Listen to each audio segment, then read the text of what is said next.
Assalamualaikum warahmatullahi wabarakatuh. Kami dari kelompok 3 akan memaparkan materi kami yang berjudul implementasi kebijakan. Untuk itu terlebih dahulu saya akan memaparkan latar belakang dari materi kami.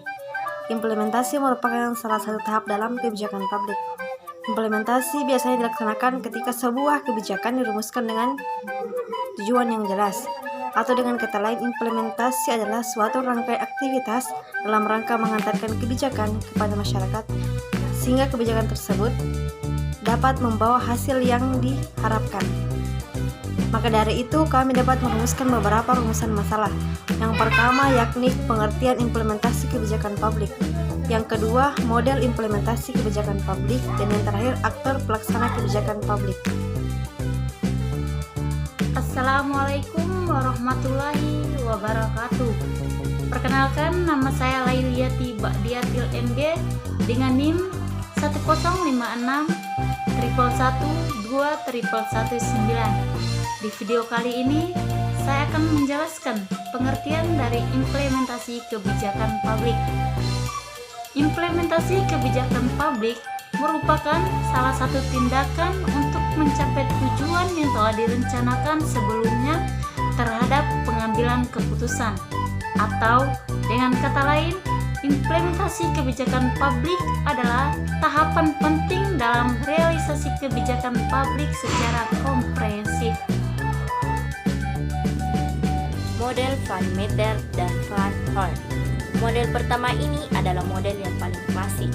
Model ini diperkenalkan oleh Donald Van Meter dan Karl van Horn pada tahun 1975. Model ini mengandaikan bahwa implementasi kebijakan berjalan secara linear dari kebijakan publik, implementator, dan kinerja kebijakan publik. Ada 4 variabel yang termasuk mempengaruhi kebijakan publik, di antaranya yakni yang pertama, aktivitas implementasi dan komunikasi antar organisasi. Yang kedua, karakteristik agen pelaksana atau implementator. Yang ketiga, kondisi ekonomi, sosial, dan politik. Dan yang terakhir, kecenderungan atau disposition pelaksana atau implementator. Model yang kedua adalah model Masmanian dan Sabatier. Model yang kedua ini dikemukakan oleh Daniel Masmanian dan Paul A. Sabatier pada tahun 1983, yang mengemukakan bahwa implementasi adalah upaya melaksanakan keputusan kebijakan. Model ini sering juga disebut dengan model kerangka analisis implementasi. Ada 3 variabel proses implementasi kebijakan, yakni yang pertama, variabel independen, yakni mudah tidaknya masalah dikendalikan, yang berkenaan dengan indikator masalah teori dan teknis pelaksanaan. Yang kedua, variabel intervening, diartikan sebagai kemampuan kebijakan untuk menstrukturkan proses implementasi, indikator, kejelasan, dan konsistensi tujuan. Dan yang terakhir, variabel dependen, yakni tahapan dalam proses implementasi kebijakan publik. Baik, saya akan melanjutkan materi selanjutnya, yaitu model ketiga dan keempat. Model yang ketiga, model Hopwood dan Gunn. Untuk dapat mengimplementasikan kebijakan secara sempurna, maka diperlukan beberapa persyaratan tertentu. Syarat-syarat itu antara lain, yang pertama, kondisi eksternal yang dihadapi oleh badan atau instansi pelaksana tidak akan menimbulkan gangguan atau kendala yang serius. Yang kedua, untuk pelaksanaan program, tersedia waktu dan sumber daya yang memadai. Yang ketiga, persediaan sumber-sumber yang diperlukan benar-benar memadai. Yang keempat, kebijakan yang akan diimplementasikan didasari oleh suatu hubungan kausalitas yang andal. Yang kelima, hubungan kausalitas bersifat langsung dan hanya terdapat sedikit mata rantai penghubungnya. Yang keenam, hubungan saling ketergantungan harus kecil. Yang ketujuh, pemahaman yang mendalam dan kesepakatan terhadap tujuan. Yang kedelapan, tugas-tugas diperinci dan ditempatkan dalam urutan yang tepat. Yang kesembilan, komunikasi dan koordinasi yang sempurna. Dan yang terakhir, pihak-pihak yang memiliki wewenang kekuasaan berhak untuk menuntut dan mendapat kepatuhan yang sempurna. Selanjutnya, model yang keempat yaitu model Jougin. Malcolm Jougin, Anne Bowman, dan James Lester mengembangkan apa yang disebutnya sebagai communication model untuk implementasi kebijakan yang disebutnya sebagai generasi ketiga model implementasi kebijakan. Baik, model implementasi kebijakan publik pada poin kelima yaitu model Greenlee. Model implementasi kebijakan publik yang dikemukakan oleh Greenlee pada tahun 1980 menuturkan bahwa keberhasilan proses implementasi kebijakan sampai kepada tercapainya hasil tergantung kepada kegiatan program yang telah dirancang dan pembiayaan yang cukup. Selain dipengaruhi oleh isi kebijakan dan konteks implementasinya. Isi kebijakan yang dimaksud di sini adalah kepentingan yang terpenuhi oleh kebijakan, jenis manfaat yang dihasilkan, derajat perubahan yang diinginkan, kedudukan pembuat kebijakan, proses pelaksana program, dan sumber daya yang dikerahkan. Sedangkan konteks implementasi yang dimaksud adalah kekuasaan, kepentingan strategi aktor yang terlibat, karakteristik lembaga dan penguasa, dan yang terakhir kepatuhan dan daya tanggap pelaksana. Keenam yakni model Elmore dan kawan-kawan. Model kelima adalah model yang disusun Richard Elmore, Michael Lipsky, Benny Huggins, dan David O. Porter. Model ini dimulai dari mengidentifikasi jaringan aktor yang terlibat dalam proses pelayanan dan menanyakan kepada mereka tujuan, strategi, aktivitas, dan kontak-kontak yang mereka miliki.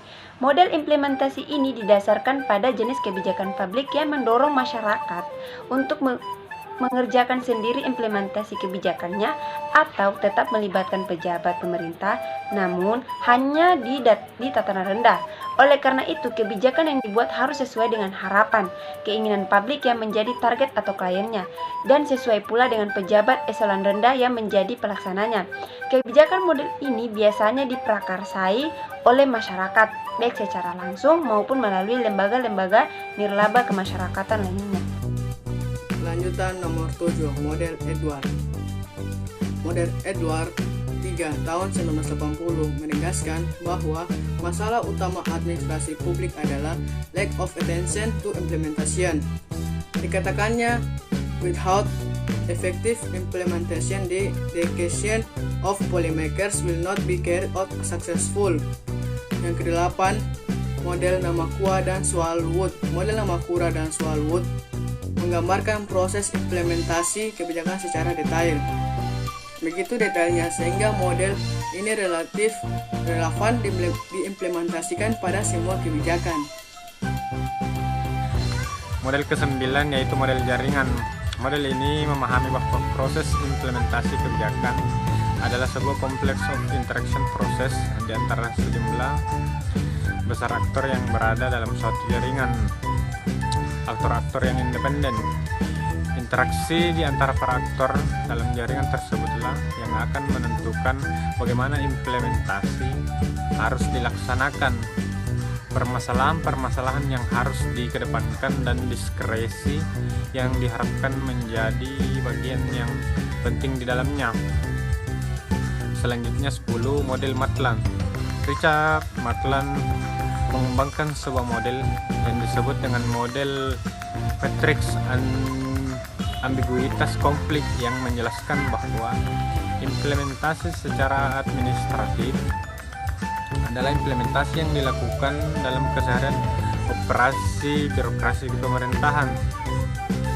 Kebijakan di sini memiliki ambiguitas atau yang rendah dalam konflik yang rendah.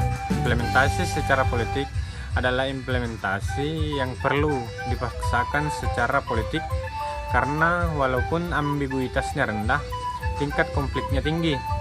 Implementasi secara eksperimen dilakukan pada kebijakan yang mendua, namun tingkat konfliknya rendah. Implementasi secara simbolik dilakukan pada kebijakan Baik, Assalamualaikum warahmatullahi wabarakatuh. Perkenalkan, nama saya Nur Ifitarsan dari kelompok 3. Di sini saya akan melanjutkan presentasi dari kelompok saya, yaitu aktor pelaksanaan kebijakan. Nah, dalam tahapan implementasi terdapat berbagai aktor yang melibatkan mereka yang berasal dari kalangan pemerintah ataupun masyarakat itu sendiri, dan diidentifikasi dari kalangan birokrasi, legislatif, lembaga peradilan, kelompok-kelompok kepentingan dan organisasi komunikasi. Nah, adapun eksekutif merujuk kepada presiden dan jajaran kabinetnya, di mana aktor inside government ini pada umumnya meliputi pertama eksekutif, di mana presiden, staf, penasihat presiden, para menteri, para kepala daerah, yang umumnya merupakan jalanan jabatan politis. Nah, yang kedua itu anggota-anggota dari perwakilan rakyat, yaitu lembaga legislatif. Dan yang ketiga yaitu badan dan orang-orang yudikatif secara parsial, dan terakhir itu birokrasi. Nah, aktor yang kedua itu outside government, di mana umumnya itu meliputi pertama kelompok-kelompok kepentingan yang bisa berwujud LSM atau NGO, kelompok ikatan profesional, kelompok bisnis, perserikatan buruh, bahkan organisasi atau lembaga keagamaan. Yang kedua itu akademisi, di mana penelitian dan konsultan, pihak swasta atau perusahaan yang memberikan layanan sesuai pemerintah. Kami, yaitu kesimpulannya, implementasi merupakan salah satu tahap dalam proses kebijakan publik. Biasanya, implementasi dilaksanakan setelah sebuah kebijakan dirumuskan dengan tujuan yang jelas. Implementasi adalah suatu rangkaian aktivitas dalam rangka menghantarkan kebijakan kepada masyarakat, sehingga kebijakan tersebut dapat membawa hasil sebagaimana yang diharapkan. Rangkaian kegiatan tersebut mencakup persiapan seperangkat peraturan lanjutan yang merupakan interpretasi dari kebijakan tersebut. Adapun model implementasi kebijakan publik diantaranya yaitu model Van Meter dan Van Horn, model Masmanian dan Sabatir, model Hawkwood dan Gunn, model Gogin, model Griddle, model Elmore dan kawan-kawan, model Edward, model Nakamura dan Smallwood, model jaringan dan model Maitland. Setiap kebijakan publik tidak terlepas dari peran berbagai faktor, diantaranya aktor inside, governance dan aktor outside government. Demikian apa yang dapat saya sampaikan. Billahi fisabil haq, wastabiqul khairat. Assalamualaikum warahmatullahi wabarakatuh.